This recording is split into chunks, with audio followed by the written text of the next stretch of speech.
Molt bona tarda a tothom. Moltes gràcies per ser aquí. Benvinguts a l'Hidre. Jo soc la Carme Alcarazo i realment estem molt contents de poder rebre-us avui i fer aquesta sessió. Abans de començar, dir-vos que disposem de traducció simultània. Hi ha una sèrie de papers amb uns QRs que si els escanegeu trobareu un enllaç a un canal de Telegram i llavors, si us enxufeu els auriculars a les orelles, podreu anar seguint la sessió en català simultàniament. Aquesta sessió forma part d'un cicle de 3 trobades on bàsicament el que farem serà posar la crisi ecològica com a repte polític i social al centre de l'agenda. La idea que volem transmetre és la de com transformar aquesta emergència climàtica en acció col·lectiva. I per això el que farem serà repensar l'economia dins dels límits planetaris i pensar com reactivem la potència sindical en el marc ecosocialista. Aquestes sessions les hem organitzat conjuntament entre l'Hidre, l'Institut de Recerca Urbana de Barcelona, on ens trobem, l'Escola de Transicions i l'Institut d'Història de la Ciència de la Universitat Autònoma de Barcelona. De fet, aquest cicle va començar divendres passat, que va tenir lloc la presentació del llibre del Xan López, El fin de la paciència, i avui ens tornem a trobar i dimecres ens tornarem a trobar al bloc 4 com a part d'un seminari d'Utòpicament on reflexionarem sobre el sindicat del futur i veure quins poden ser aquestes possibles connexions i enllaços entre estratègies sindicals i l'ecologisme. I això ho farem amb l'Antonio Gópez Villar, l'Emilio Santiago Moinho i jo mateixa. Però avui realment és un honor poder tenir amb nosaltres el Jason Moore, que és un historiador ambiental i economista polític, professor a la Birmingham University i coordinador del World Ecology Research Collective. Entre les seves obres destaquen A History of the World in 7 Cheap Things, amb Ray Patel, i Capitalismo en la trama de la vida, publicat en castellà per Traficantes de Sueños, que també trobareu aquí a la porta. Bé, a l'Hidre promovem el control col·lectiu i democràtic sobre els recursos clau per la vida, com poden ser els aliments, l'habitatge, l'energia, la salut, la cultura, i pensem que aquest control social i democràtic és una condició indispensable per avançar cap a una transició ecològica justa, que sense això és bàsicament impossible. De fet, la nostra àrea d'ecologia actualment està estudiant com algunes d'aquestes infraestructures clau del sistema alimentari, com són els ports, els mercats municipals, els mercats majoristes, determinen tant el medi ambient com la vida social. Les llargues cadenes de la globalització alimentària depenen sovint d'aquestes infraestructures que són públiques, però que en molts casos, en comptes de facilitar el teixit econòmic social i potenciar-lo, el que fan és potenciar l'activitat dels grans operadors.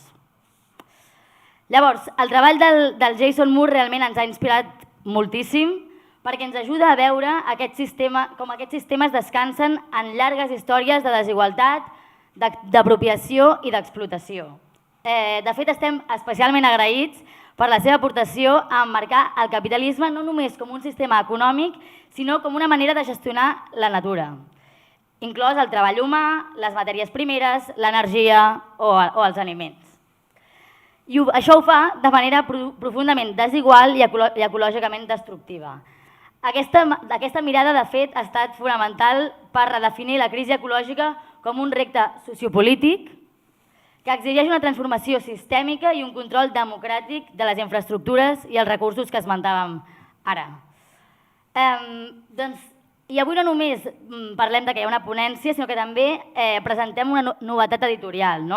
Podreu, de fet, adquirir el nou llibre de Jason Moore a l'entrada, que es diu La gran implosió, que també l'ha editat Traficantes de Sueños. I la sessió d'avui està titulada Capitalisme, socialisme i democràcia en la trama de la vida i consistirà, sobretot, d'una ponència de Jason Moore en la qual, des de la seva aproximació a la World Ecology, establirà el vincle entre l'explotació històrica de la natura i de la força de treball i la crisi social en la que vivim. Com funcionarà la sessió serà que abans que parli el Jason parlarà el Marc Ormiero, que és professor a l'Institut d'Història de la Ciència de la Universitat Autònoma de Barcelona i president de la European Society for Environmental History qui situarà històricament la crisi ecosocial i contextualitzarà la rellevància del pensament de Jason Moore. Llavors, intervindrà el Jason i després tindrem dues intervencions curtes. La primera, per part de l'Andrés, de l'Assemblea Catalana de Transició Ecosocial, que és un front comú de moviments i col·lectius que aspiren a una societat ecofeminista, postcapitalista i amb justícia global. I la segona la farà l'Emília, qui parlarà sobre el que fa la REFI a Barcelona en el context de transició ecosocial a través de les finances regeneratives i les finances bioregionals. Llavors, després de tot això, evidentment, obrirem el torn a preguntes i a reflexions i esperem que això doni pas a un debat profitós. Però bueno, fins aquí, jo ara donaré pas al Marcos perquè ens introdueixi una mica. Gràcies.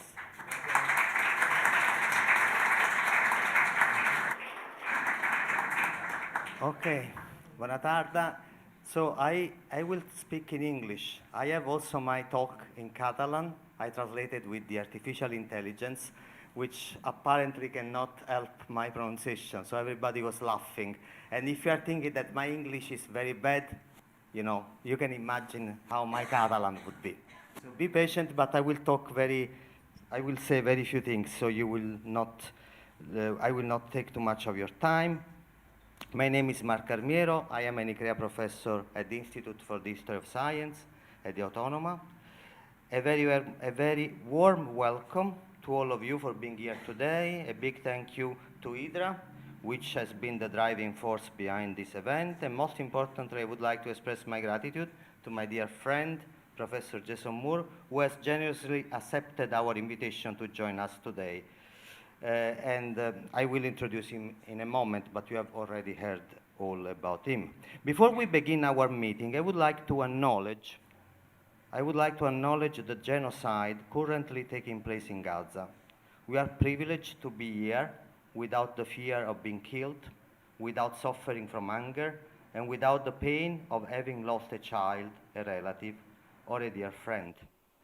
Let us put our privilege, because it's a privilege to be alive, let us put our privilege at the service of those who are fighting for the right to live. We live in the midst of a socio-ecological crisis.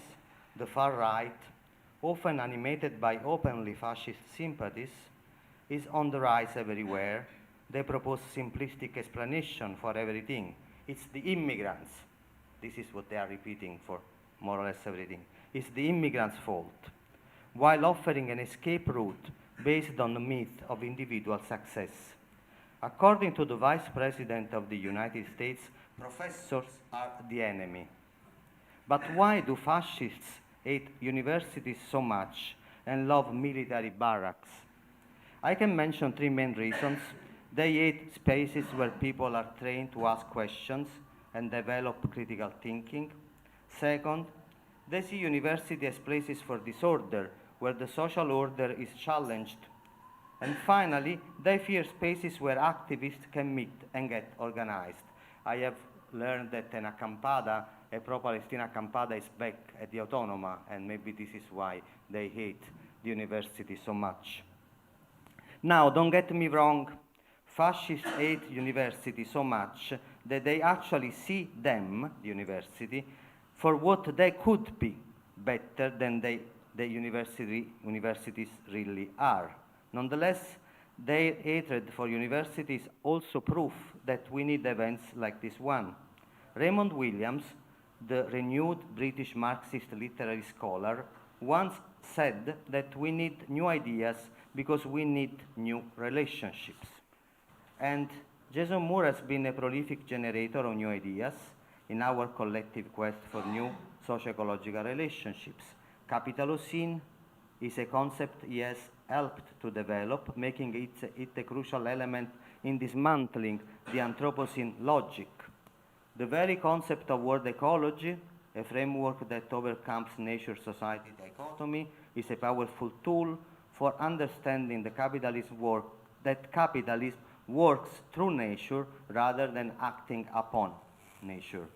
His theory of the seven ships has helped us understand the ongoing and violent extraction of value through the devaluation of certain forms of value production, including those involving nature, women, and enslaved subjects.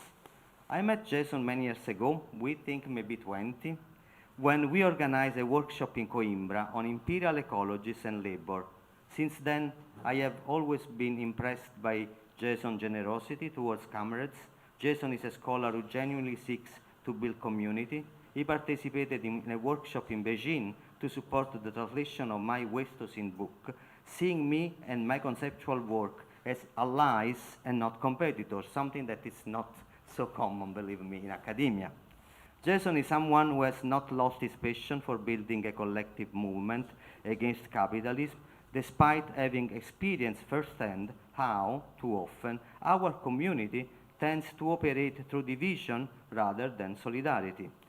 I will not repeat the introduction of Jason, has been already said, so I will not add and take more time, but please join me in welcoming a dear friend, a committed comrade, and a fellow accomplished in the struggle to smash capitalism, Jason Moore.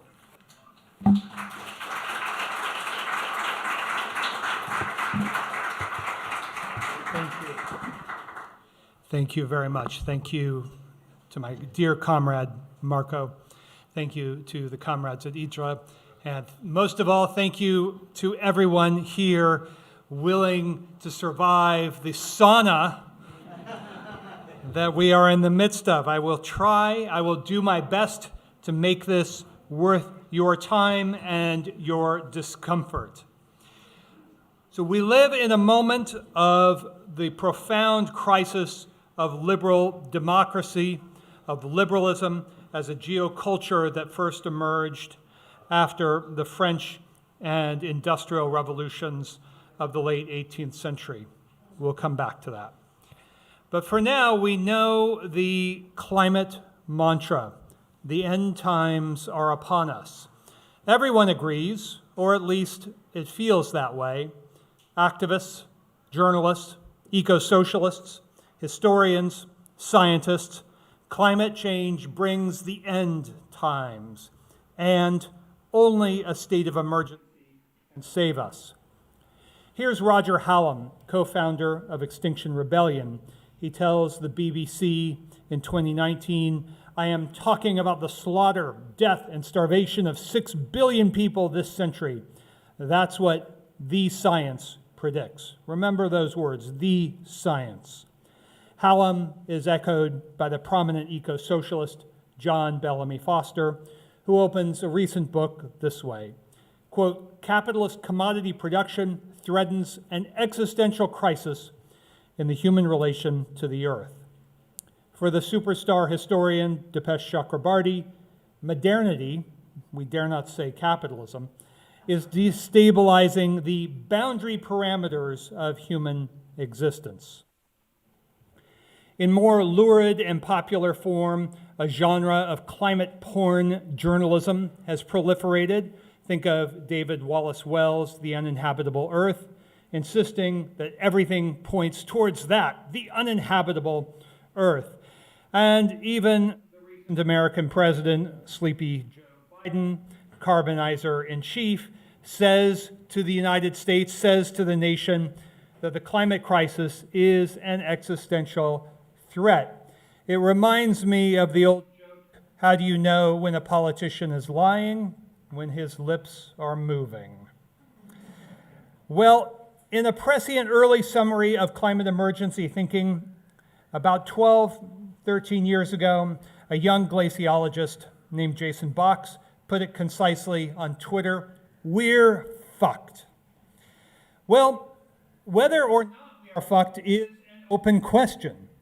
It certainly expresses the dominant zeitgeist. The spirit of climate doom has been cultivated since the 1970s. Its agents are not secret. Eco-doomism has been a pillar of the environmentalism of the rich ever since. But in 1968, or 1970, or 1972, doomism was not dominant. If you go back and read Paul Ehrlich on the population bomb, you can see it, doomism, but it was not dominant. Today, it is. Today's zeitgeist, climates of doom and much beyond, express a geoculture of fear. It is not only about fear, and it is not only about climate. Finally, climate doomism is about the climate about as much as sexual violence is about sex. To be sure, there are physical moments in play, but these should not be erased or elided. There is a physical moment, but the essential dynamic is social, hence historical, and therefore subject to political intervention. The climate crisis and the geoculture of fear can be explained on what Marx and Engels call the real ground of history. We do not need to be theoretical and speculative as if there is not a history. There is. What is that history? Going back across 5 centuries and indeed 5 millennia, that history of climate changes and civilizational crises is a history of the worldwide class struggle in the web of life. Now, my argument is likely to be misunderstood, so let me do my best. My critique of climate doomism and of the elite politics of climate fix begins from the acceptance of the scientific consensus on climate change. This is important. Yes, indeed, climate change is real, profoundly so, and must be dealt with in its rich totality of many determinations, as Marx would say. Well, for all its diversity, the evolving scientific consensus on climate change insists on an epochal coupling. On the one hand are quantity-quality shifts. We all know this. This is captured in the Earth system language of state shifts and planetary boundaries. On the other hand, the forces behind these shifts, we know, are growing, leading to an accelerating pace of climate change. This is captured vividly in the updating of limits to growth thinking, such as Will Stevens' trajectories of the Anthropocene. We all know the the hockey stick curves. Everything goes up. Why is that? Well, the Anthropocene says it's human beings doing bad things, as if climate change is simply humans being humans in the way that snakes will be snakes and zebras will be zebras. Not so fast. While descriptively correct in their outlines, the combination of these two elements favors an elite worldview that we are running out of time. This is an elitist argument and a reactionary one. And because we are running out of time, we are told we are in the midst of a, quote, climate emergency, a term that came basically out of nowhere in 2018, first enunciated in the IPCC report of that year.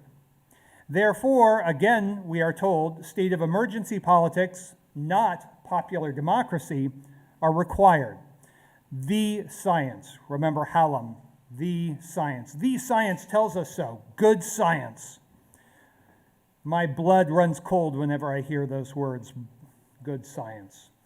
The globalist architects of climate policy are very explicit on this point. Democracy, by which they mean liberal democracy, is too slow, too cumbersome. There must be, as the Club of Rome's 2012 report underlined, less democracy if we are to address the climate crisis. Well, I take the broadly descriptive accounts of climate science on the climate crisis at face value. But socialists must go beyond the obvious recognition that climate change is disastrous. Of course it is. We must be clear that the extrapolation of climate trends is premised on an untenable assumption. This virtually every climate science model, namely that capitalism, as we have known it since 1492, will remain more or less stable. Yet, such stability is precisely what is impossible because of the accelerating and intensifying biophysical impacts of climate crisis. The most concise summary of this argument that I'm making runs like this. The climate crisis is indeed very real. It is so real that ongoing biospheric state shifts, to use the system concept, undermine the basic conditions for endless capital accumulation. Those conditions are manifold, but if we had to choose just one contradiction, however, it would flow through agriculture. Agriculture is the foundation of surplus food and surplus labor. This is the basis for all civilizations. It has been the basis for all class societies long before capitalism. From the middle of the Holocene, what the scientists and the economists and the neoliberal environmentalists describe as a relation of man and nature has been, in reality, something very different, a series of class relations in the web of life. The point can scarcely be exaggerated. Class is a historical relation of labor with the earth. It is a metabolic relation. It is a relation between human labor, which is itself, I use Marx's words, a natural force, interacting, co-constituting, and co-constituted by the rest of nature, Marx again. Through this relation, labor activates new potentialities that slumber within and also between humans and other webs of life. This insight of Marx's is again fundamental, not simply to understanding the real ground of history. It is fundamental to our politics today. History for Marx was one moment of praxis. It was indispensable to the development of a democratic and proletarian alternative. That alternative, Marx's, and those who have followed in that tradition, clarify how the so-called environmental crises generated by successive and varied modes of production have not, emphatically not, been Malthusian crises. They have been Marxist crises. I'll explain this in a moment. They have been crises not of these ruling abstractions of man versus nature, but instead crises of class structures and class struggles in the web of life. For Marx, the class metabolic relation of labor is a primary contradiction of class society. It is not, I have to underline this, not derivative of what Marx called abstract man against abstract nature. That is virtually all eco-socialist thought. It is virtually all environmentalist thought. It is virtually all bourgeois scientific elite thought, man versus nature, from the origins of capitalism. The planetary superclass today understands that we are in the midst of an epochal transition away from capitalism and, they hope, towards a new class society. Let us remember that capitalists don't care if their wealth and power derive from endless accumulation or some other logic of accumulation. Well, there are many names for such transitions. Gramsci, the great Italian communist, called them passive revolutions. This signified the rise of fascism within national formations, a tendency, as we know, of second-rate imperial powers. On a world scale, Samir Amin, the organic intellectual of post-war national liberation movements, called these decadent transitions. These are distinct from revolutionary transitions and a possible outcome of capitalist civilization's crisis today. Such transitions are important to make sense of because they inform our politics in the most fundamental ways. These transitions are responses to a fundamental breakdown in the social order or the mode of production. Such crises are crises because they cannot be resolved within politics as usual. Some crises, historically, have been developmental. Developmental crises can be resolved through new rounds of capitalist fixes, of violence, of the movement to new frontiers. Other crises are epochal crises. These cannot be fixed within the established model. And this is the question today. Is the capitalist world ecology moving through a developmental crisis?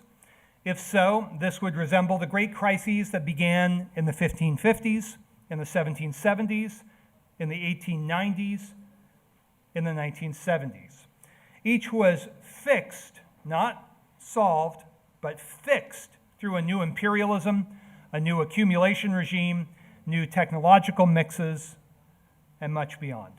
Importantly, each crisis was fixed by the imperialist movement into new frontiers of cheap nature, providing its four cheap moments of labor, food, energy, and raw materials. Frontiers of nature were not limited to labor and resources. They were also frontiers of cheap waste. As my comrade Marco Armiro underlines, every new era of capitalism depended on new waste frontiers. The Capitalocene, the age of capital, creates a wastocene. And for 5 centuries, capital's toxic accumulations could be dumped for free or as close to free as possible. Today, this is impossible. The imperialist enclosure of the atmospheric commons has reached its inflection point. The cheapening of the conditions for accumulation depended historically upon such enclosures. These enclosures are no longer possible. Cheapening today yields its epical inversion, the great implosion, the great reversal of cheap nature. The costs of production are rising, and rising sharply and fast. The basic fact of economic life today is necessary. This basic economic fact is necessary to understand today's epochal crisis.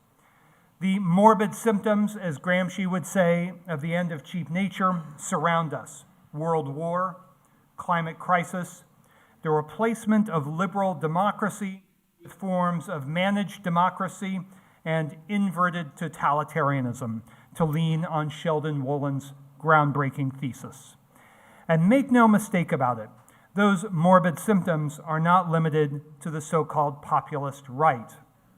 The rise of the populist right itself is a response to managed democracy, or what Tariq Ali calls extreme centrism, the extreme centrism of neoliberal ruling parties, center-right and center-left, so-called, across the imperialist West over the past 20 to 30 years, maybe longer.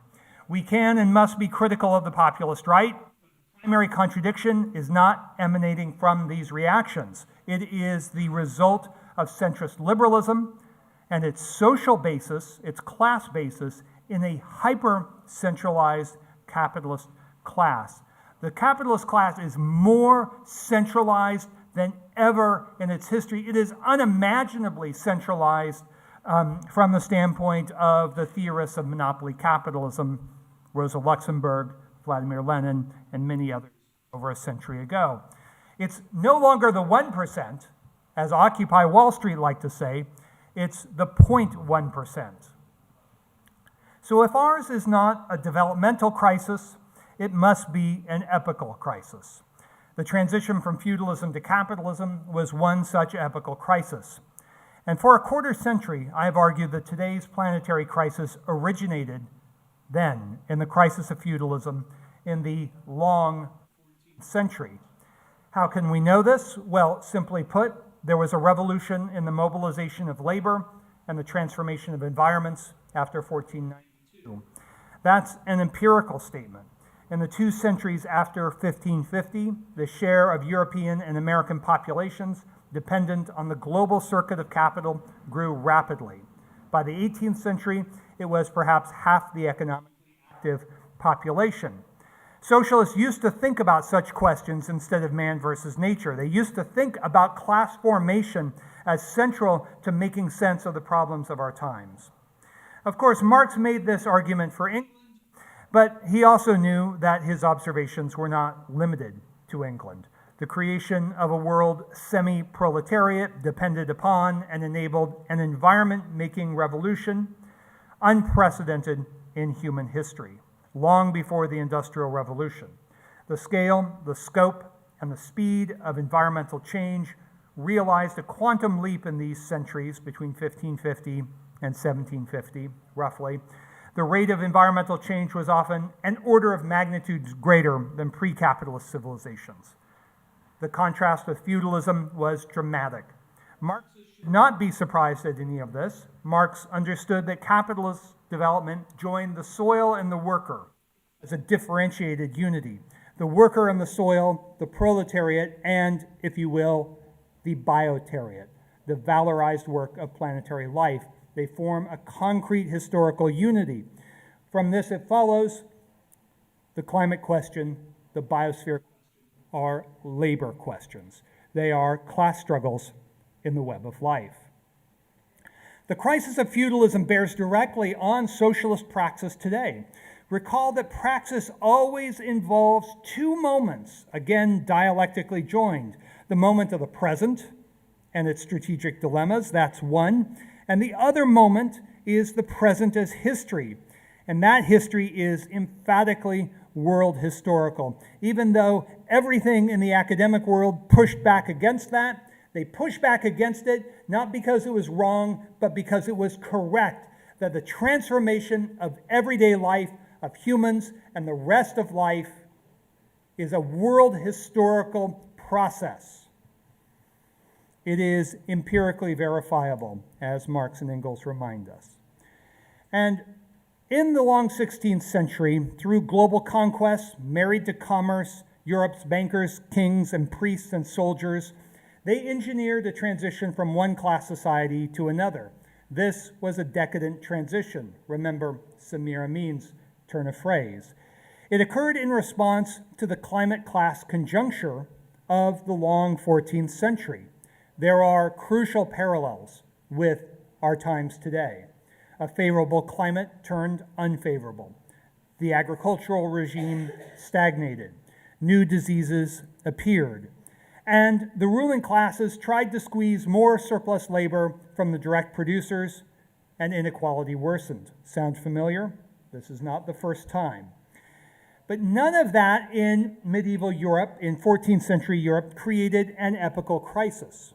These were the conditions for an epochal crisis. That work was the work of a mighty class revolt across Western and Central Europe. The ruling classes were defeated, and for the popular classes, a golden age in living standards began.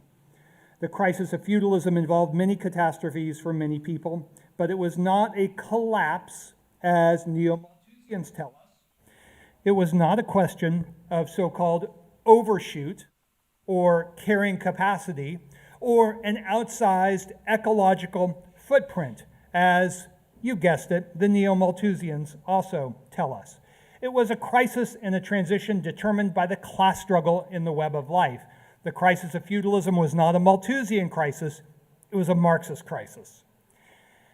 Well, here's where it gets even more interesting. The story of feudal crisis is not a one-off. It is not an exception. Across millennia, bad climate has undermined ruling class power. Through the same dynamic, it has enhanced the power of the producing classes. True in the Bronze Age crisis, yes, even that far back in the 12th century BCE. It was true for the crisis of the Roman West during the so-called Dark Ages cold period. After the 14th century, when the Little Ice Age began, but after the 14th century, it was true for the capitalist West in the great climate crisis of the 17th century, partly generated by the slaving-induced genocides of the New World. It was true again during the age of the democratic and industrial revolutions. The world revolution of the West, punctuated by peasant and proletarian revolts alongside the French and Haitian revolutions, occurred during the last great cold period of the Little Ice Age. Bad climate is bad for ruling classes. It destabilizes their institutional and agricultural and structural conditions of possibility. So climate change is dialectical causation. It is, and this is important, climate change is a contradiction multiplier. Climate's winds of change can power the sails of a civilization poised for a new golden age. Alternatively, its storms can batter the rickety structures of a decadent civilization. Climate change is a contradiction multiplier in the classic Marxist sense. Today, climate is an external force that's become internal to capitalist power and profit. Capitalogenic, if you haven't heard that word before, it's okay, because we're being indoctrinated by the environmentalism of the rich. Capitalogenic, made by capital. Capitalogenic climate change suppresses the rate of profit, exacerbating the fundamental overaccumulation tendency of capitalism. It can be stated simply. It is a primary contradiction in which too much capital exists with too few investment opportunities. The centralization of capital today is a response to that, and the destruction of liberal democracy is another expression of the same dynamic. Climate is turning up the heat, if you will, on the economic contradictions of capital, and everything else, not least the crisis of liberal democracy, is involved.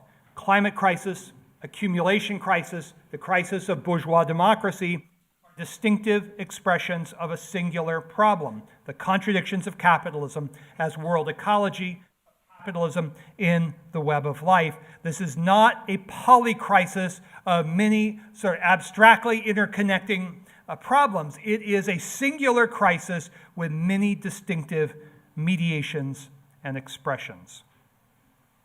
Well, this leads us to the problem of zombie capitalism, a key theme in my new book. The climate crisis is therefore internal to capitalism's epochal crisis.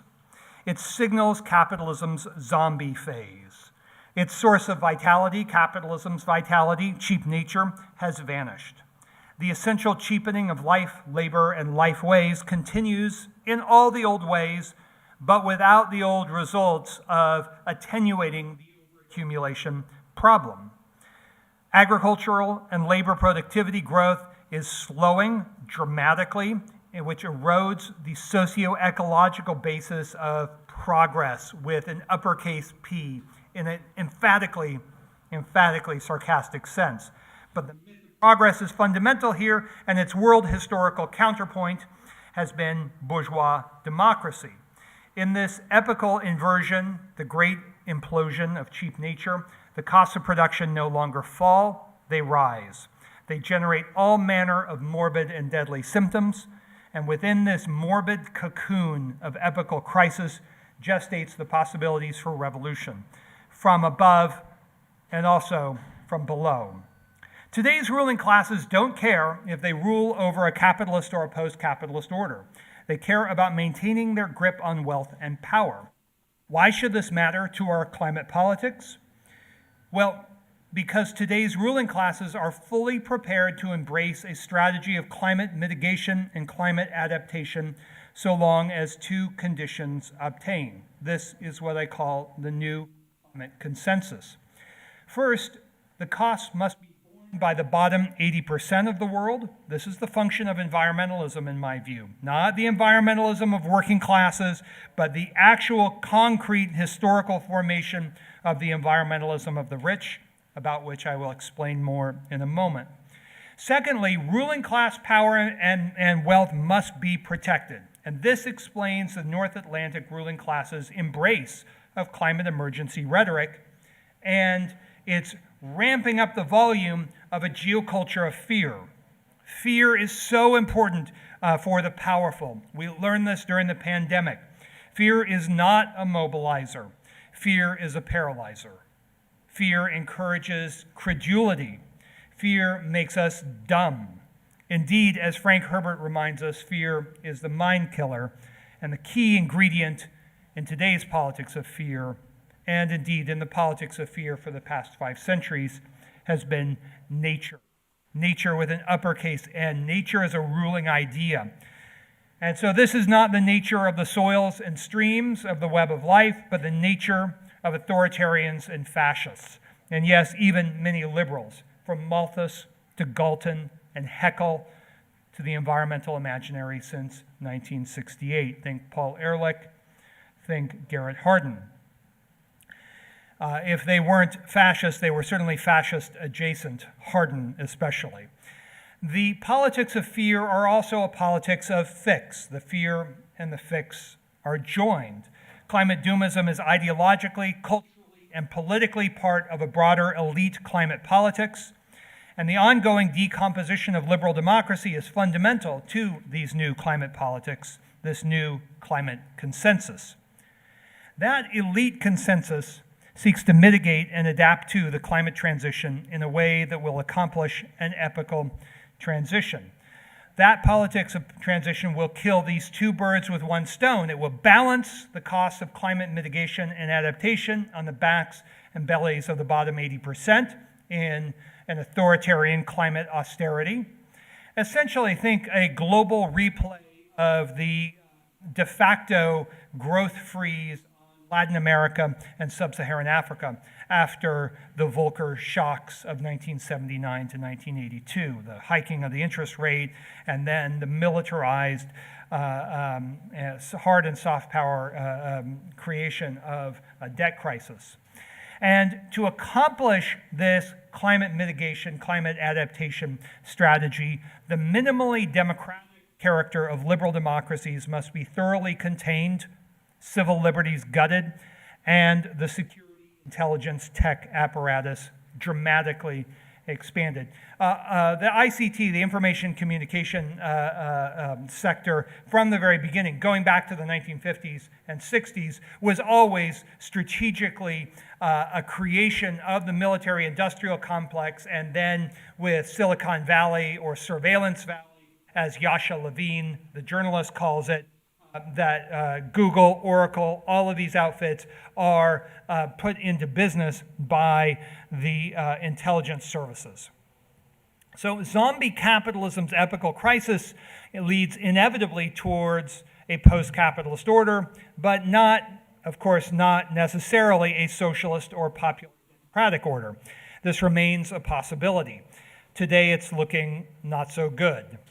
But the situation can change rapidly, sealed boxcars and all that. So let us hope that the winds shift. The imperialist West's new climate consensus is a key element in the effort to create a post-capitalist class society. It seeks to maintain the planetary superclass's grip on wealth and power. And environmentalism is central to its new politics of planetary management. Planetary management as a discourse, a way of thinking, has been around for a long time. You may have encountered it recently as planetary stewardship. Old wine, new bottle. This is the fear and the fix. That the fear is necessary to pacify the great majority, and then the fixes, the technocratic fixes, can be imposed. These are not diametric opposites, but mutually conditioning elements of a new political or anti-political technocratic strategy. And the fear and the fix are ideologically cohered through its fantasies of good science, of expert rule, of the eternal conflict between man and nature. All three are essentially fraudulent, but with profound political implications. And importantly, while we can describe their politics as technocratic, they are not actually technocratic.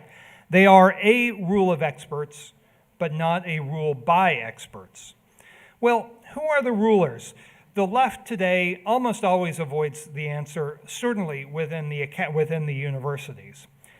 The rulers in this instance are found in the imperialist bourgeoisie. Since 1968, it has centered on the trilateralist nexus of the US, Japan, and the major European states. This is now flying apart, I realize. Until recently, this trilateral zone has been led by a US led transnational ruling class cohered through financial, military, intelligence institutions, elite universities, and think tanks. The tip of the iceberg of this transnational capitalist class is expressed in such prominent institutions as the World Economic Forum, the Bank of International Settlements, the bank set up to finance the rise of Nazism. I'm not making that up. Networks like Bilderberg, again the trilateralists, the Club of Rome, and much beyond.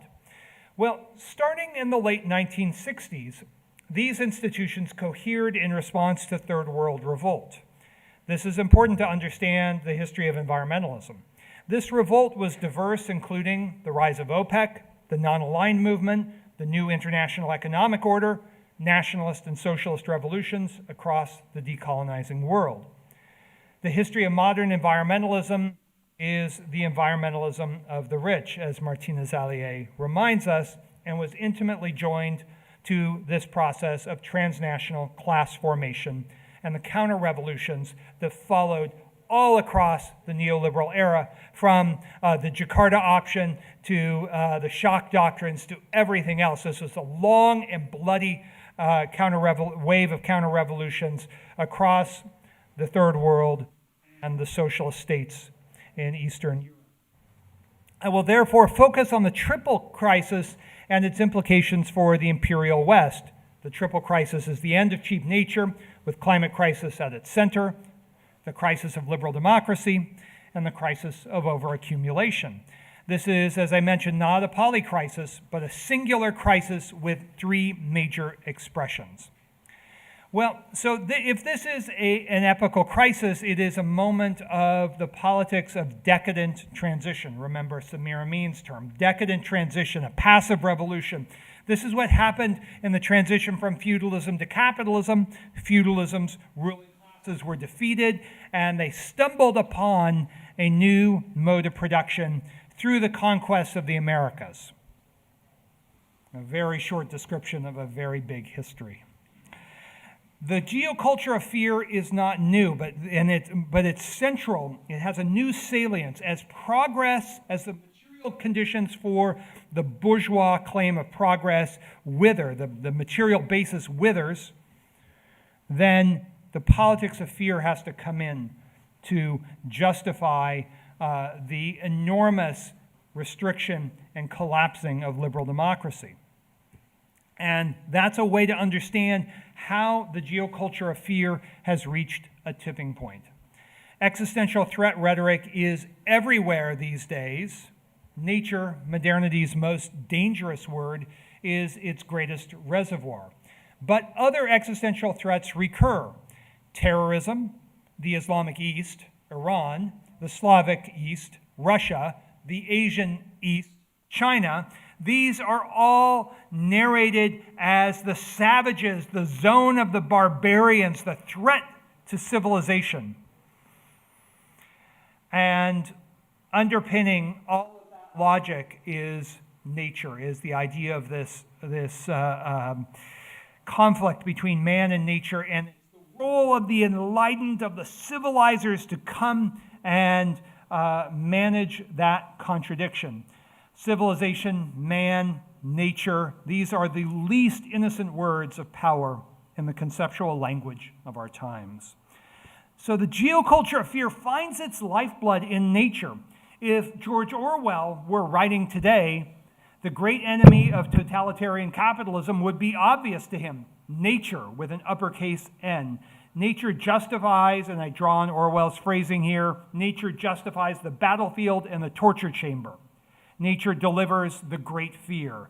It ensures that, quote, the issues you are fighting for are always forgotten. And nowhere is this more clear than the worldwide assault on free speech. The security services of the imperialist West and their proxies in big tech, like Google, X, etc., present disinformation as an existential threat to democracy. This is promoted especially by NATO, for instance, and also by major universities like Stanford. Meanwhile, dissident journalists, think Julian Assange, think Richard Medhurst, think many other journalists are silenced. Of course, the IDF has made its business to actively kill journalists of all kinds. Academics are dismissed from their posts. We are seeing this in Germany right now. The threat from nature, we are told, is too great to tolerate democratic dissent and serious critique. So we are witnessing the epochal crisis of the bourgeois democratic experiment. This liberal experiment took shape during the last great crisis of the Little Ice Age. This was the revolutionary upheaval of the Atlantic world. It is sometimes known as the Age of Democratic Revolution between the 1770s and the 1790s. It was also, as I mentioned, this climate class conjuncture, the last severe cold period of the Little Ice Age. And as we've seen, as I mentioned, bad climate has a way of unsettling political regimes. It did so for French absolutism. It did so for the French colonial government in Haiti. It did so for the United States, in fact, where Shays' Rebellion, the great peasant rebellion of the 1780s was directly in response to the climate conditions following the eruption of the Loki Fissure, Iceland's volcano in 1783. And so this is a pattern in the late 18th century, in the early 17th century, in the 14th century, and before that, in the 5th century of the crisis of the Roman West. Bad climate meant moments of political possibility, often in these earlier examples, dark ages for ruling classes, golden ages for the producers. Now, capitalism's history offers a clear pattern. Whenever popular democracy threatens, nature, again, nature with an uppercase N, nature appears. In the 1790s, in the late 19th century, in the 1960s.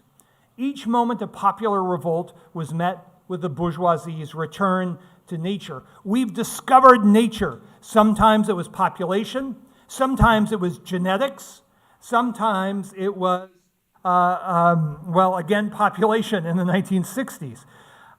Bourgeois naturalism, that's the system of thought that creates this violent ruling abstraction of nature, is powerful. And it's no coincidence that the unprecedented popular revolt and unrest after 2008's great financial crisis was met with another return to nature. Climate doomism and its necessary complement, climate fixism. This is the fear and the fix.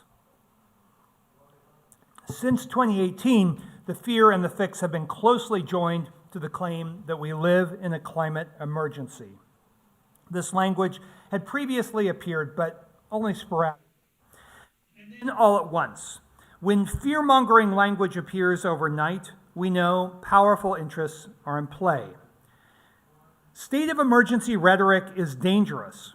It's a gateway drug to state of emergency policies. I am old enough to remember when socialist intellectuals and organizers understood the dangers of emergency politics. All the way back in 2007, Naomi Klein published a book, The Shock Doctrine, and we learned that neoliberalism was imposed through state of emergency politics, which were necessary to crush meaningful democracy. And everyone on the left agreed. State of emergency politics always favor the ruling classes and their professional cadres. A decade later, everyone forgot the lesson.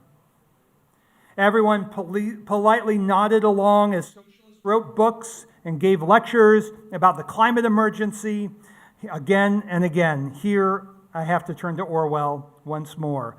The dangers of emergency rhetoric and politics have been memory holed. Well, the problems were further amplified through official declarations of pandemic emergencies in 2020. Everyone would have to sacrifice equally, we were told, but forgive yet another Orwell reference, some were more equal than others. The professionals were all privileged to sit at home, work remotely, and order Uber Eats or some other delivery system, whereas all the deplorables, the blue-collar workers, people who worked with their hands, they were sent to be sacrificed. One doesn't need to be an expert in 20th century world history to know that the COVID declarations of states of emergency were part of a longer pattern of emergency rule serving oligarchs, not the people. Well, for the ruling classes, the people, the demos of democracy, are to be feared, disciplined, suppressed by soft power, by violence as necessary. The economic rhetoric of the Chicago boys from the 1970s onward, it was always grounded in a bourgeois theory of nature and natural law. There is one law of economics. It is like the laws of engineering, said Larry Fisher, Treasury Secretary, former president of Harvard. One law, it's a natural law. This is economics. And of course, their free markets, which is another way of saying natural law, were imposed through the barrel of a gun. Civilizing projects always are. The same political logic marks ecological emergency politics. Restore the balance of nature through authoritarian means, and we are told everyone benefits. The world's working classes have grown increasingly weary of such arguments. If we wonder why the working classes are so skeptical of environmentalist arguments, there is a very sound reason for it. And nearly everywhere, working classes across the imperial West are rejecting neoliberal economics and neoliberal environmentalism with it, the environmentalism of the rich. This doesn't mean working classes don't want healthy food, clean air and water, safe working conditions. In fact, environmentalism in the United States above all, and I will take that as the archetype for good reason. The American environmentalism has been globally influential, that it was always opposed to working class struggles. The resulting right-wing populism today widely announces that climate change is a hoax, but this is not the old climate denialism. We have to look more deeply at it. The climate hoax announced by the populist right is a critique of the ways that emergency politics justify climate austerity, wage repression, outright repression as well, and the narrowing of democracy for everyone. Everyone, but once again, some more than others. At root, today's dominant mantra of human-caused climate change declares that the vital conflict is between the virtuous humans who populate the ruling and professional classes and the dangerous classes, the great and washed, those whom Hillary Clinton called the deplorables. Emergency politics aren't democratic. They speak in the name of the general interest, as Marx would say, but they cannot deliver. The professionals here are the major constituency. They are the new middle strata formed during the long neoliberal expansion. They are not a class, but for the sake of the conversation, I'll refer to them as the professional class. In the United States, we have this funny expression of the professional managerial class, or PMC. It's not a class, but a labor market formation and a cultural formation.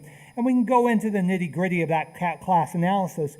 But one thing is clear, that while the professional class is everywhere across the imperial West, nowhere is it more bloated, and nowhere is their outlook more decadent than in the United States. This is Democratic Party politics in the United States. So worldwide, and especially in the trilateral zone, the professional class expanded dramatically after 1945, and then again after 1975. Indeed, at that point in the crisis of neoliberalism, there was a grand bargain that was struck between the professional class and the ruling class in the United States, and it said this: you as professionals will get cut into an expanded surplus and enjoy rising wages, rising living standards, and the rest of the working class would be totally screwed. Their communities would be destroyed. They would be imprisoned. Their jobs would be shipped overseas. And it didn't matter, because as the liberal labor secretary Robert Reich under Bill Clinton said, everybody was going to become a coder. Everybody was going to become a symbolic analyst. Well, the problem that the professional class faces today is that it's being shaken down very, very rapidly, and that basis for political stability is rapidly collapsing. This explains why it's fair to say that the United States especially is on the brink of a kind of civil war, although there are limits to that, how far that metaphor can be pushed. Fundamental to this professional class bargain with neoliberal ruling classes in the 1970s was environmentalism. And it was the liberal expression of professional class virtue politics. It was always, in the United States, it was always anti-democratic. It was always minoritarian. It was always a technocratic politics that fused scientific expertise with legal strategies of using the courtroom instead of mass politics as the fulcrum for incremental change, and it gave rise to a virtue politics of personal responsibility. If only we eat the right things and behave in all the right ways, the problems will be solved. Well, once upon a time, socialists warned about the dangers of ecologism and nature and natural law. Nature and ecology were always ideologies used by capital against the working class and the peasant majority. When the limits to growth appeared in 1972, socialists understood that whatever its empirical insights, this limits to growth was a ruling class project. It was funded by Volkswagen. It was organized by the Club of Rome. It was developed by scholars housed at the Massachusetts Institute of Technology, the key academic node of the military-industrial academic complex. Remember, this is in the thick of the Vietnam War still. Today, progressives say nothing about any of this. Socialists, along with everyone else, endorse something called the Anthropocene, the age of man, and talk about limits to growth, something called planetary boundaries. Now, there are limits. I spent a good chunk of my life writing about the historical, relational, class, political limits of capitalism, but those limits are not the limits of man versus nature. They are the limits of capitalism in the web of life. This is the truth that the progressive neoliberals, to borrow Nancy Fraser's term, and this includes many eco-socialists, they deny this history. And this, comrades, is itself a form of climate denialism. Yeah, that's what I said, climate denialism. The denial of capitalism's class dynamics of accumulation. So if we're not talking about class, if we're not talking about accumulation, if we're not talking about imperialism, then we are climate deniers. The crisis is not anthropogenic, it's capitalogenic. And neither does the left speak the truth about global north environmentalism. It is an eco-industrial complex. This complex comprises billionaire foundations, government ministries, green parties, university research and education programs, and the big NGOs, not the small militant ones, but the big the big ones funded by Gates and Rockefeller and Mellon and all the rest.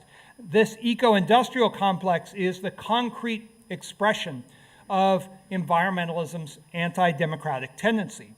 It's solidly entrenched in the academic world. Well, the eco-industrial complex is administered and managed by virtue-hoarding professional technicians. It is a combination of technocratic and scientific dictatorship, to borrow from Aldous Huxley, the great science fiction writer. And it's central to the new climate consensus. This does not mean that everyone agrees. It means that everyone whose opinion matters really matters. So the consensus is the elite consensus, not mine and probably not yours. The new climate consensus agrees on the severity of climate change, agrees on the need for Huxley's scientific dictatorship to meet the challenges ahead. Well, this eco-industrial complex is fundamental to the techno-authoritarian climate mitigation and adaptation strategy that we are seeing in play today. The planetary superclass, although fractured and far from united, is too small demographically to accomplish this decadent transition alone. And that's why we need to begin to think clearly these relations of class and capital and imperialism, all with and within webs of life. For instance, in all of the climate justice discourse, rarely are we told that the moment of the acceleration of the climate crisis after 1990 coincides with the overthrow of the Soviet Union, with free trade everywhere, all backed by what? The most massive orgy of U.S. foreign military interventions in its history. The U.S. has engaged in over 500 military interventions overseas in its history. One third of them have occurred since 1999. I've searched long and hard for some reference in the academic literature on the Anthropocene.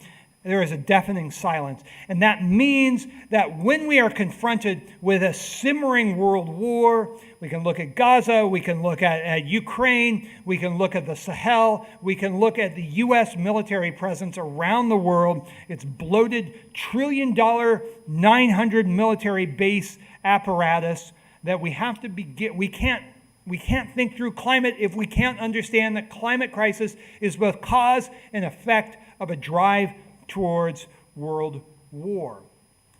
So what's the key contradiction that we need to look at? Well, there is one contradiction with many expressions, as I've been arguing, that essentially you have a dynamic where the hyper-centralization of capital, basically in every major economic sector, we have 4, maybe 5 corporations dominating these vast worldwide economic sectors: media, auto, steel, tech. And yes, there is a growing and world historical rift between China and Belt and Road and whatever the United States seeks to put together.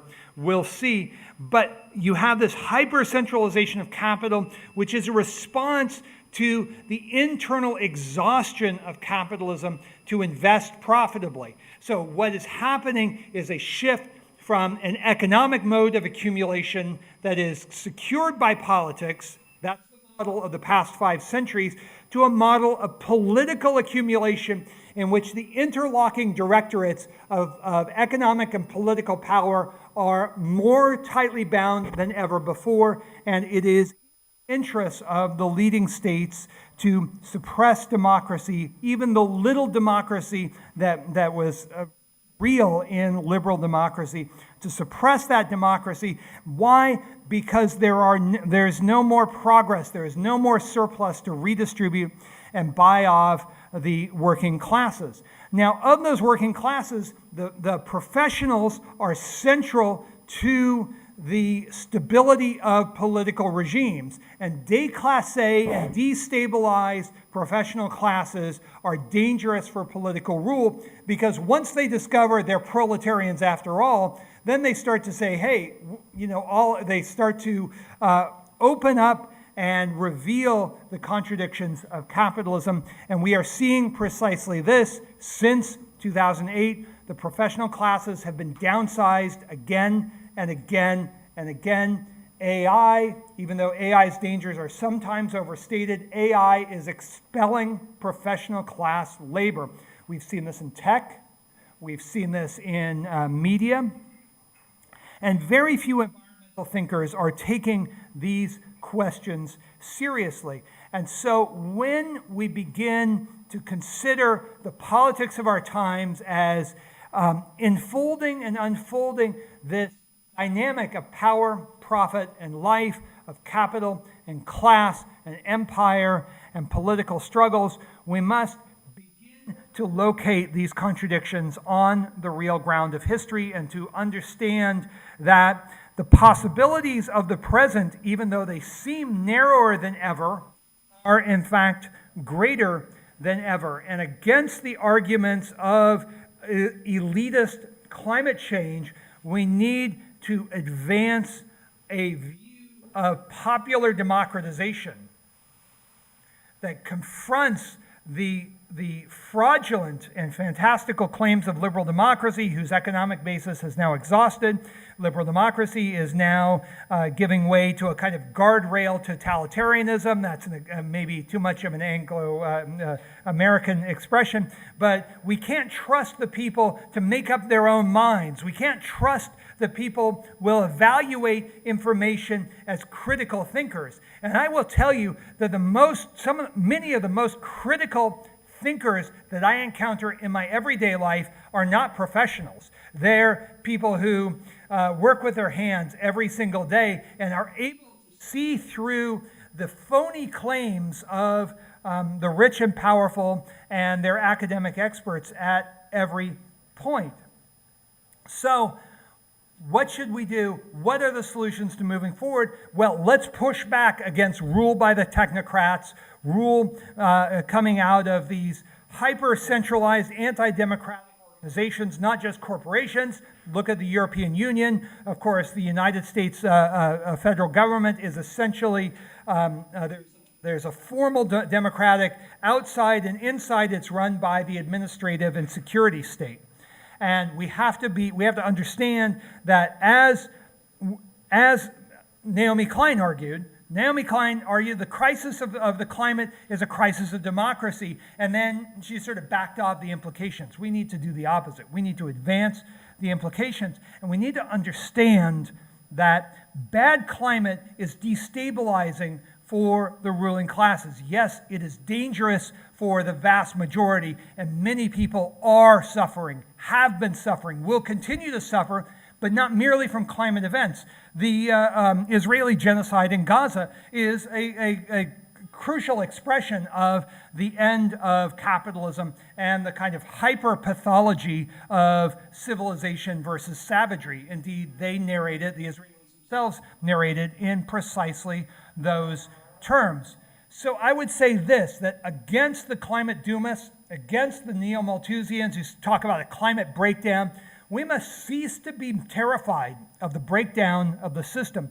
We must cease to fear democracy and embrace its destabilizing implications and its possibilities for the liberation of humans and the rest of life, for the emancipation of the soil and the worker, both paid and unpaid, human and extra-human. This not only implies, but if we are to be successful, it requires that we embrace the planetary possibilities of a socialism in the web of life and not shirk from the hard choices on the long march of revolutionary transformation ahead. Thank you very much.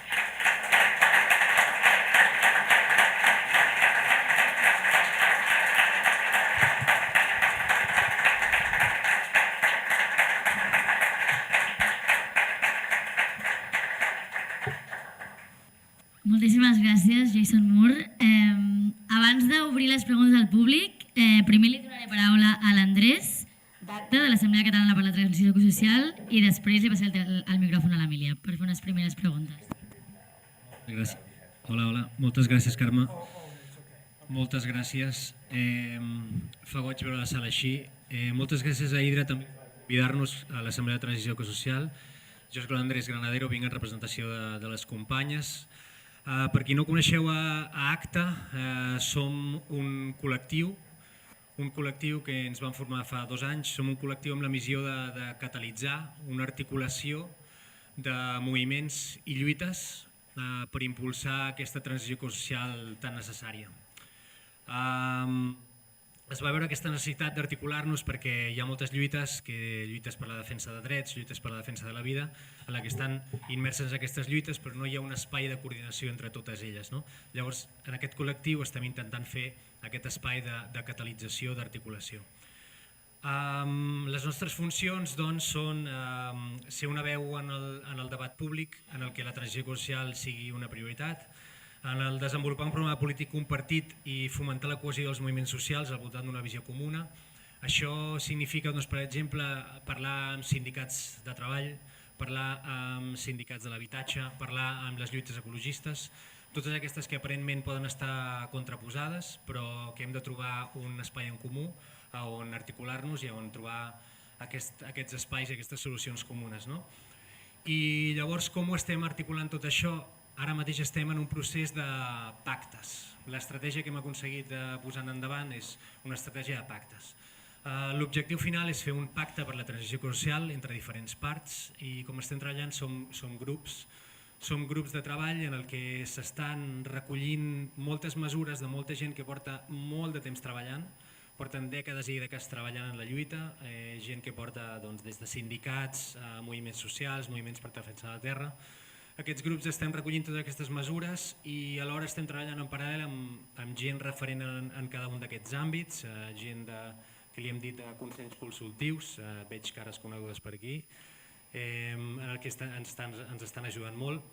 I això seran uns processos d'uns anys en els que estem ajuntant-nos amb gent del territori, amb gent implicada a les lluites, estem fent reunions bilaterals, posant-nos d'acord, i això l'objectiu que té és que hi hagi un pacte en el que totes aquestes parts puguin cedir o puguin trobar-se en una posició comuna i en la que al final de tot surti un procés legislatiu en el que hi hagi una implicació i una incidència política real que solidifiqui i faci aquesta transformació cultural i aquesta transformació sociopolítica que s'ha dit durant la xerrada, que ens permeti avançar una mica més cap a aquesta transició ecosocial. Moltes gràcies.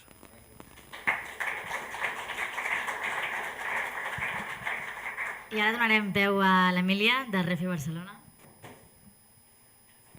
Buena tarde, my nombre es Emilia. I will switch to English to keep the mood.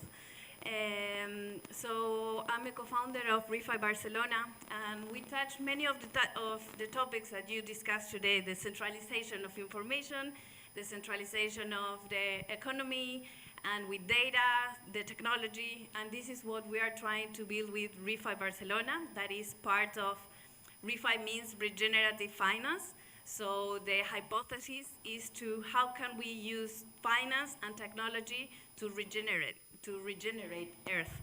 So the bases are that based on decentralized structures using blockchain, but avoiding the technocracy. This is why ReFi Barcelona is trying to do something different from the network of ReFis that we have in the world. It's like a decentralized country that we have different networks on different cities, and each city is trying to build their own way to have sustainability and like economic sustainability and how to regenerate that place like in the world. So Costa Rica will know how to regenerate the jungle, and Chile will know how to work on some parts of the Andes. And now what we are building in Barcelona is to create a mixed system based on cooperatives. Now we are getting an incubation process in Block 4, and actually today and tomorrow we are having a BioFi event where we are trying to solve and answer and asking the questions on how can we solve regeneration with bioregional approach, because we need to decentralize the structures. So one way of like decentralization is good in a concept way, but then it's very hard to coordinate this decentralization. So one way of doing that could be the bioregions. So this is like the thesis of today and tomorrow's event that we'll be hosting in Block 4 from 3 to 9. So you are all welcome to join us. And also if you have any questions on how can we use technology to serve the regeneration of the planet, just contact me. Thank you.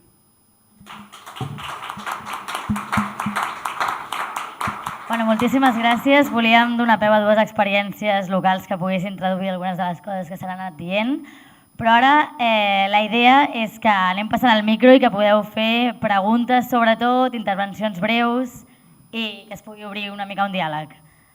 Llavors, hi ha algú que tingui alguna pregunta?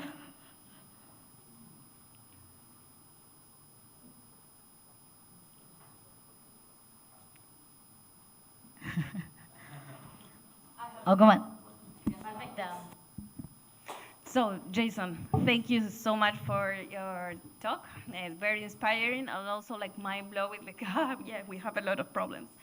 But, and what do you think about, you mentioned technocracy, the main problem of the centralization of power in all the minions, like in all the layers.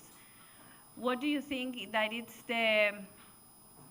the goal, not the goal, but the way on how my ecosystem that is Web3, blockchain, that we have the tools. We also have a lot of technocracy. So this is a very thin and dangerous line. And so how do you think that technology could serve this new system? Because this is something that we are trying to build, a new decentralized system, without having the old mistakes from the the main system now. Well, I'm deeply, it's a great question, deeply sympathetic. Of course, and Paul Goodman in the 60s always made this argument, the famous American anarchist, said, well, you know, many dynamics of social life ought to be decentralized. I don't think we disagree over that. The question is that how do we get from here to there? And the fact of the matter is any fundamental democratization and decentralization will involve a redistribution of wealth and power from the rich to everyone else. And there's no question about how the ruling classes respond to that, with drones and death squads and armies. We know exactly what happens, even when nationalist governments after World War II attempted very modest reforms. Jacobo Arbenz in Guatemala. Kind of nationalist development. The Guatemalan government is going to decentralize land ownership. And of course, then the full force of the American empire comes in and proceeds to organize one of the greatest, as a share of the population, one of the greatest genocides of the 20th century. Similar stories can be told countless times across the past 80 years. So, have to take seriously that transitional phase of how do we get from here to there, because decentralization sounds nice and it's wonderful. Anything that's meaningful will involve the redistribution of wealth and power away from the structure, the class structure of capitalism. And we have to be ready to make the excruciating moral and political choices that will be involved in that transition period. That's why history is useful. So that would be because we have to pretend that we're in a vacuum. We have a history of remarkably successful moments and some remarkably unsuccessful moments. And you can't have a revolution if you're dead.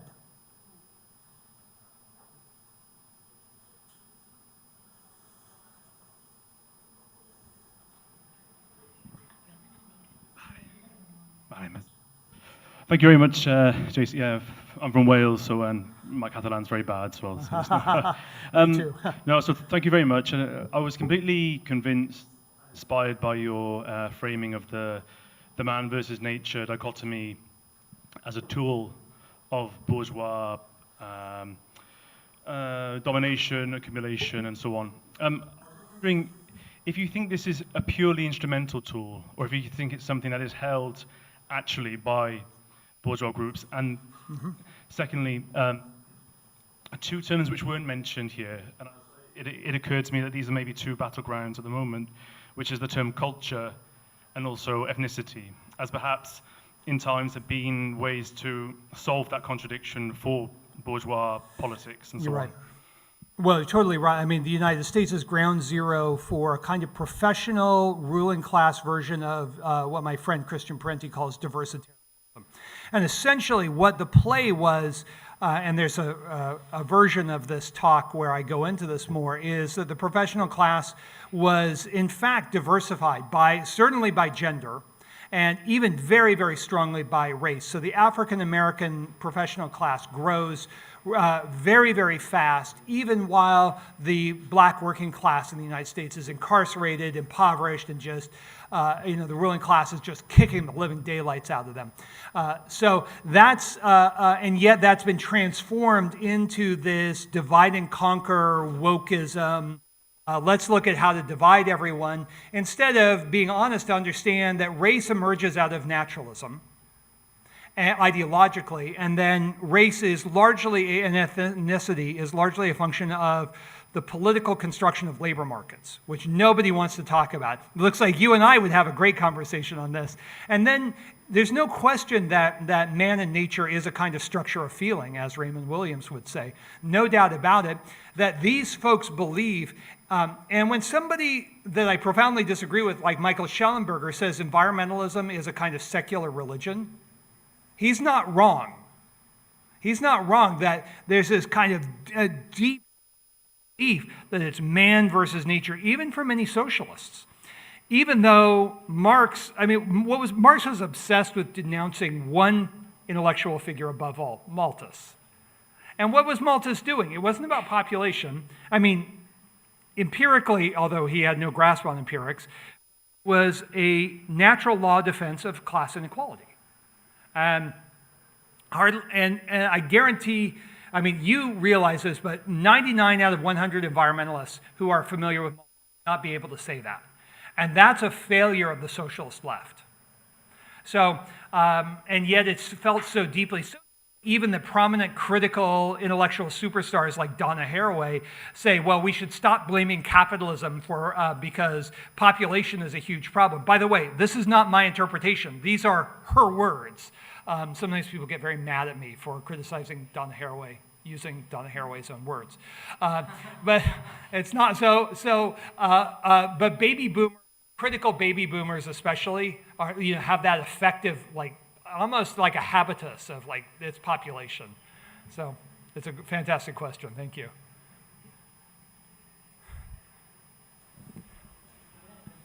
Hi, thank you very much.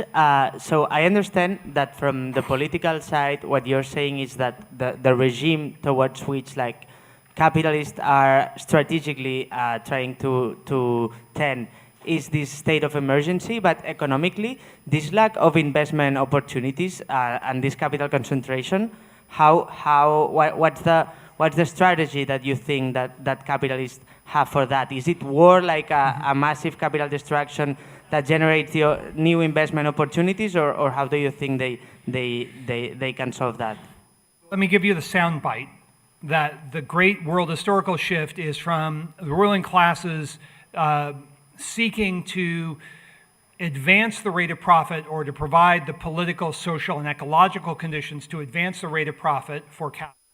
That's the old model, towards protecting the mass of profit. And this is narrated in different ways. I rather like the generic thrust of Bob Brenner's political accumulation, that it's moving from an economic accumulation model where politics are necessary to save capitalism every so often, a new imperialism, etc., to a model of political accumulation. And certainly we see this crystal clear in the United States, not just the military-industrial complex, but big pharma and the whole kind of banking finance apparatus now linked to big tech, which is largely a creation of the military-industrial intelligence complex itself. So that is the apparatus of political accumulation that's seeking to deal with the deepening stagnation, as Paul Baran and Paul Sweezy and many others pointed out, yes, from a different theoretical tradition, but pointed out that the tendency towards stagnation is fundamental. The more that accumulation stagnates, the more political power seeks to move in to figure out a way to protect the overwhelming wealth and power of the ruling classes. So I think that's crucial. It's happening in one version in a Washington, D.C., Pentagon, Wall Street nexus, and another very different version, but still political accumulation around the CCP, Beijing, and Belt and Road, which is also clearly political accumulation with very, very distinctive. I'm not equating the two, only saying that, look, everyone in the world is moving away from the old rate of profit competition model towards a kind of super monopoly capitalism, if you will, that is about defending the mass of profit at all costs. And this sets up the conditions, by the way, for planetary management and for different projects that will address the climate crisis. We already have seen China, if official numbers are to be believed, China has hit peak CO2 in 2024 and is now on the downside of that. Now, that's a national phenomenon for a global problem. But let's be aware of the tendencies here. James Hansen, the American climate scientist, back in 2007 or 8, wrote The Storms of My Grandchildren. And there was a very disturbing chapter called the Venus Syndrome in that book. And later he came out and said, look, that was overblown, and the Venus Syndrome only kicks in if we burn up all of the fossil fuels in like 50 years. Like all of the potentially extractable resources. So this sets up a very different, this way of reading the world, where we see the shift towards a political accumulation as a post-capitalist system, makes a lot of sense.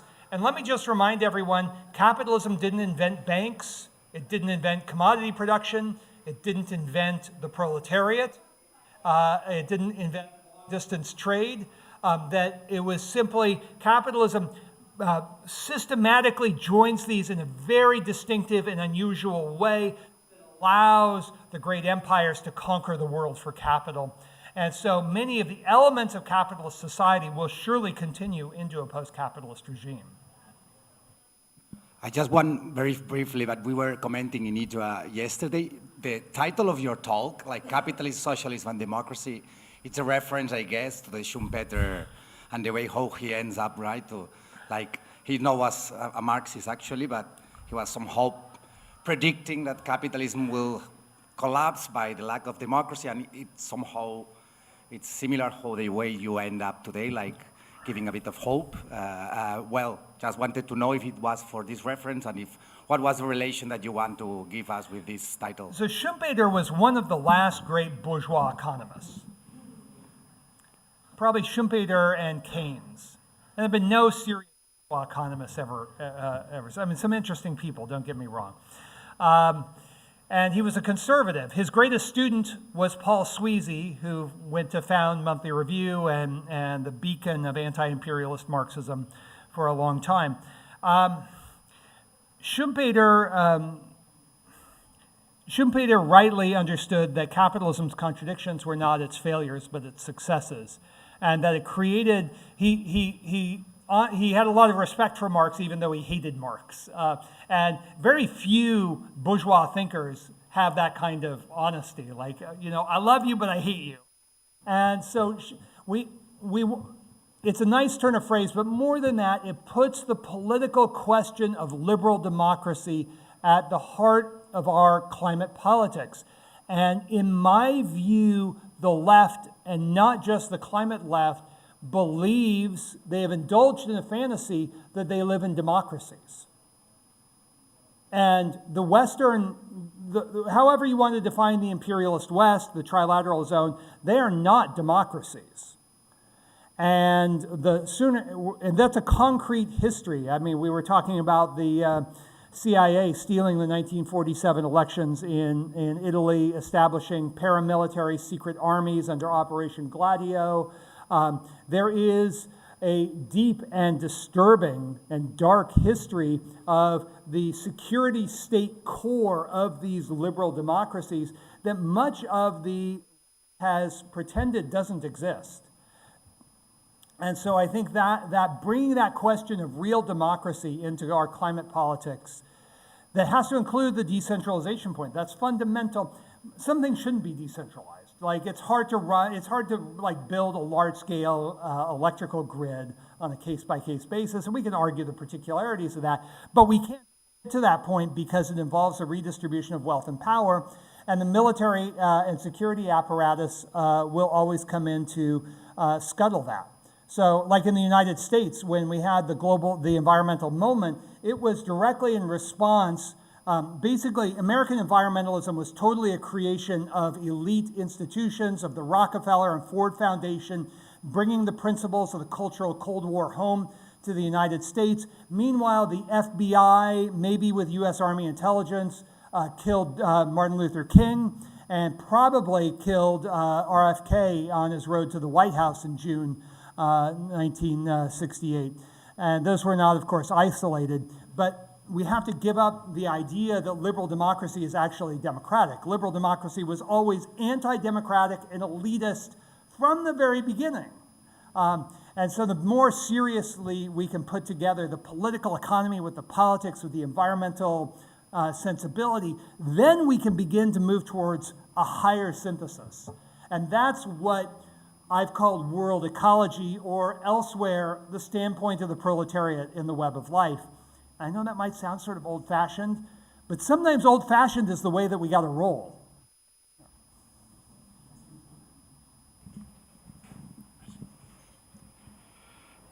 Thank you very much for that wonderful and talk. Interested by your thesis of climate emergency being a tool of and a creation of the ruling class.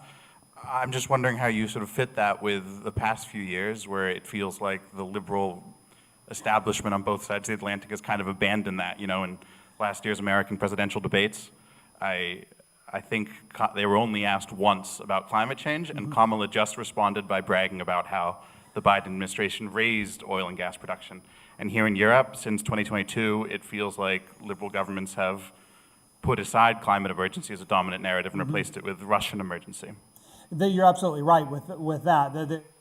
At the level of the professional classes, however, certainly across the North Atlantic, climate emergency as a kind of cultural phenomenon retains considerable power. If you look at the sort of professional academics and and other folks in that milieu, if you look at the way that I can't speak to the European context, but in the United States, the climate justice movement is largely a foundation for generation.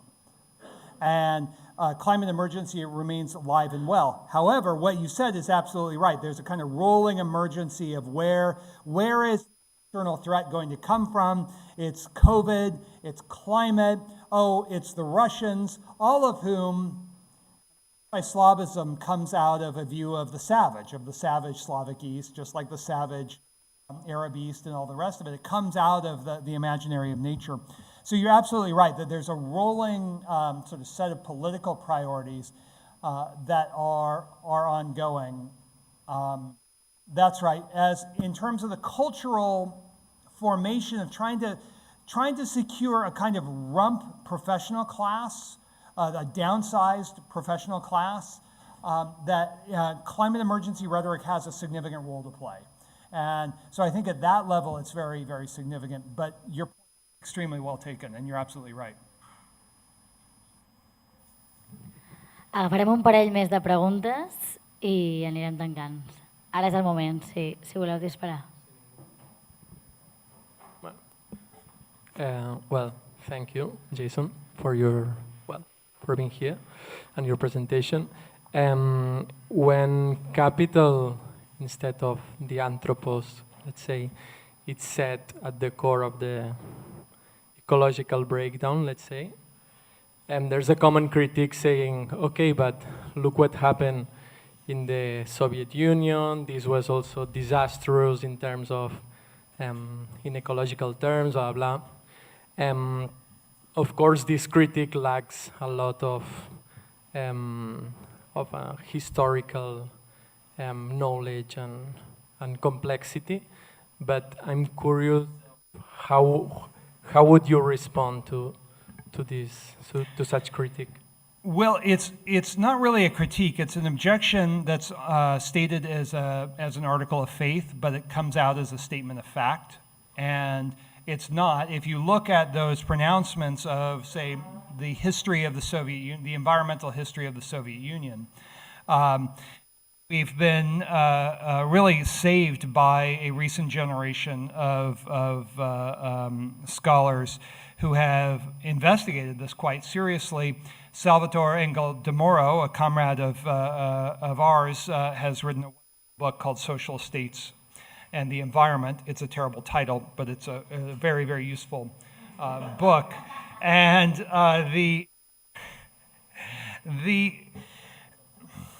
so this is, I mean, something that we could spend until midnight or until midnight next week looking into. But the Soviet Union was built under existential threat, first of imperialist invasion following October 1917, where the armies of 14 mostly Western countries invaded the Soviet Union along with the counter-revolutionary armies being financed. And then from the late 20s, with the Weimar military buildup before Hitler, and then the West's financing of Hitler and the pushing of Nazi power towards the East, they viewed the Slavs like the British viewed the Indians and the Africans. So that the whole structure of post-revolutionary society in the Soviet Union was to defend itself against the Wehrmacht, against the German invasion. So in that sense, it was not outside of capitalism. And in that sense, it was an anti-imperialist struggle. And even with that, as Salvatore de Moro shows, the environmental track record of the Soviet Union is quite favorable compared to other peripheral states. Take Brazil, for instance. The Soviet Union was one of the most equal countries in the world. Its Gini coefficient was like 0.25 against Brazil's like 0.6. They're both about the same in terms of per capita. But the fact is that Cold War ideology teaches us that the Soviets were somehow outside of capitalism, and the whole point of socialist reconstruction, socialism, is a transitional phase. And the possibilities of the Soviets pursuing a different model of development were simply totally constrained by NATO and by the United States, which, by the way, from August 1945, had nuclear war plans drawn up to strike the Soviet Union and basically complete what the Nazis had begun. And these war plans were periodically redeveloped. There's an interesting connection with the history of environmentalism and limits to growth as well, if you want me to get into this. But this is one of the anti-communist shibboleths that's always advanced. That, well, you know, the Soviet Union is bad. That's an empirical question. People who make that argument are never interested in the empirics. So let's have a historical debate. Let's have an empirical debate. And so there's been a great younger generation of scholars like Stephen Brain and I think Andy Bruno is his name, and many others. They're brilliant, and they're not necessarily. Stephen Brain is a liberal. He's not a Marxist by any stretch of the imagination. And there's been a very serious reevaluation of the history of socialist states. So it's a great question.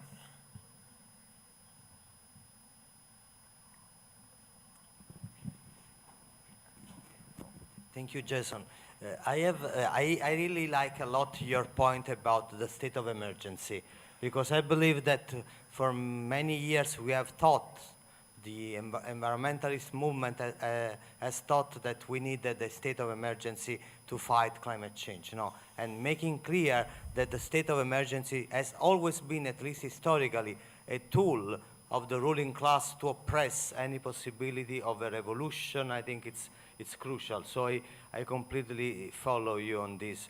I am wondering instead of if you see any seeds of this world that we would like to see, because the environmentalism of the rich is a powerful ideology, but it also has been able to give some means of hope. You don't, as you said, you don't buy the wrong food, and so you are a good environmental citizen. You don't, I don't know, whatever, You know what I mean. You drive an electric car and you are doing your part. I wonder what could be, in which way we can also give a sense of hope, because I think that the two experiences that we have presented today is what we need. The idea that, because I don't know, Jason, my generation in Italy, we didn't do anything concrete, because we were waiting for the revolution like you wait for the paradise, a certain point the revolution will come and will save us. And it didn't work out, so at least to my knowledge. So I am wondering, do we see seeds of this? And also, it's not a critique, but is it that it can be a little bit, are we missing some parts of environmentalism that was not the environmentalism of the rich? Now, you mentioned, there is a working class environment, so maybe we need always to remember, because in environmental history course, they will never teach us about Chico Mendes. We will learn only about John Muir. For the non-environmental historian in the room, Chico Mendes was a union leader in Brazil. John Muir was a very famous guy proposing Yosemite as a national park. Too much talking, sorry, Jason. No, it's perfect. And of course, I have spent a considerable amount of time looking into the ways in which the American eco-industrial complex formed specifically in alignment against American working. So I'll give you a wonderful little illustration. DDT, the chemical that was used in pesticides, but also in the Vietnam War in Agent Orange. DDT was being phased out of American agriculture from 1965. And environmentalists always claim credit for the phase out. This is completely invented. It's a completely false claim. But nevertheless, for a short time, the Environmental Defense Fund, which was a creation of the Ford Foundation, was in an alliance with the United Farm Workers in 1969 and 1970. The minute that the EPA administrator signed the order banning, phasing out, but banning DDT, the Environmental Defense Fund abandoned the United Farm Workers. Now, what replaced DDT in the strawberry fields of California? A form of pesticide, organophosphates, which was extremely, even more toxic to the workers at the point of production. This is, in a nutshell, the history of the environmentalism of the rich, and indeed of the sabotage of a working class environmentalism, as historians like Chad Montry, who I'm sure you know, have told for the United States, or you have told for Naples. Those are very different working class environmentalisms. But they did not cohere as a fundamental part of working class politics. You see this with the German Greens. The German Greens have never had a basis in the working class. They've always been hostile to the working class. They've always had very weird politics, frankly. I've agreed with them sometimes, but very pro, and we see this spectacularly in recent years. And I mean, if you looked at the exit polling, the professional class basis of the German Greens said, we don't mind inflation, we can pay more.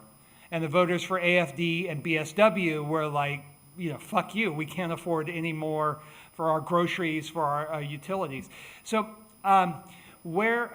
honestly, this is a difficult question, therefore it's a perfect question to ask. The fault lines in capitalism right now are not in the center of the imperial West. They're in places like the Sahel, they're in places like East Asia, they're in places like Latin America, they're in places like the Middle East.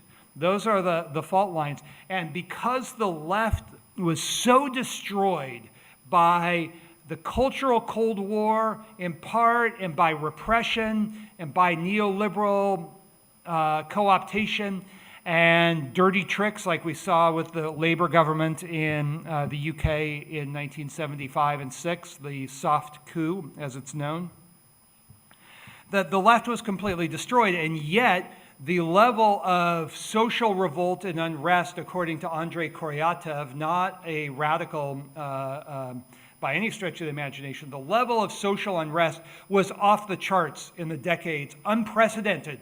I mean, even compared to 1968, in the decade after Occupy Wall Street, 2008 to 2019, COVID stopped that, but it wasn't the old sort of led by the left. And I don't know, you and your comrades waiting for the revolution, but the PCI was ready to enter the government in 1979 when either the CIA allowed or was behind the kidnapping of Moro. That's the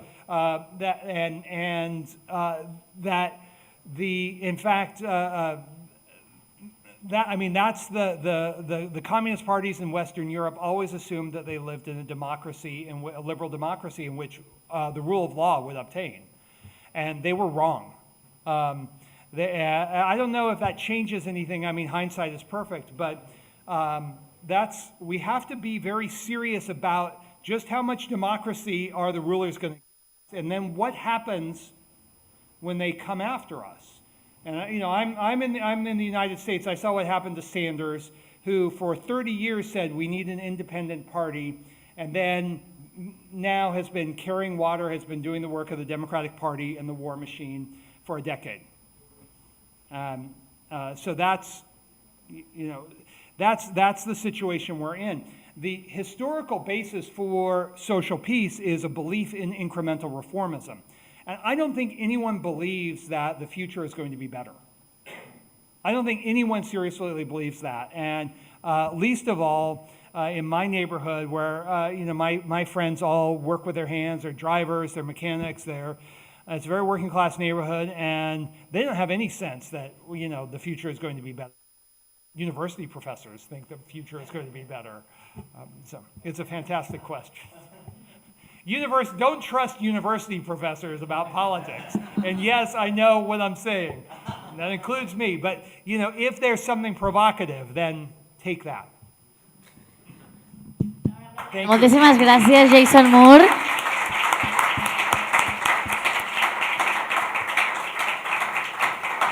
Bueno, moltes gràcies a tots per venir, moltes gràcies una vegada més, Jason Moore, i us animem aquest dimecres a venir al bloc 4 a seguir debatent, de fet, sobre aquesta qüestió, no? Sobre la relació entre l'ecologisme i el sindicalisme, i serem amb l'Antonio López Villar, amb l'Emilio Santiago Muiño i jo mateixa. Llavors ens veiem dimecres.